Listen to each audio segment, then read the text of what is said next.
Jack, this evening we're at the Andaz Hotel and you're doing a keynote speech to over 100 CIOs within the city. One of the things you'll be covering is what's turbulent for you right now. Could you just give a quick summary of what you'll be covering?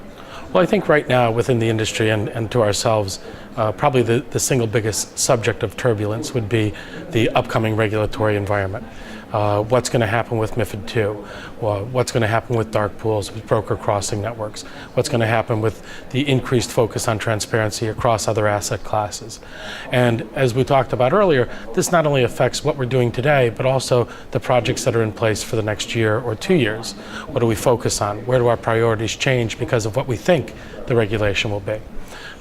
In addition, one of my biggest frustrations is the habit or the institutionalized attitude of many of the big banks, where everything has to be done internally.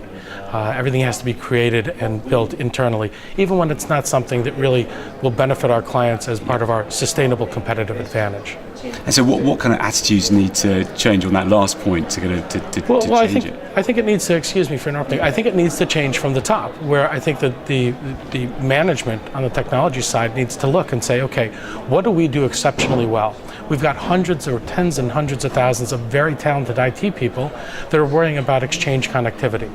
There are firms out there that can do that exceptionally well at a cost-effective rate because they're able to spread their expertise across multiple clients. Maybe 5 or 10 years ago, it was important for each individual bank to have their own connectivity to the exchanges, but that's not the case anymore. One of the other gentlemen was talking about we don't build our own PCs anymore. Obviously, you buy them off the shelf. I think that's an excellent example. And I think the attitudes have to change from the top to allow us to focus on what we do well, what really adds value to our clients, and subcontract, if you will, the rest of the commercially available commodities to outside firms. Jack Vensel, thank you very much. Thank you.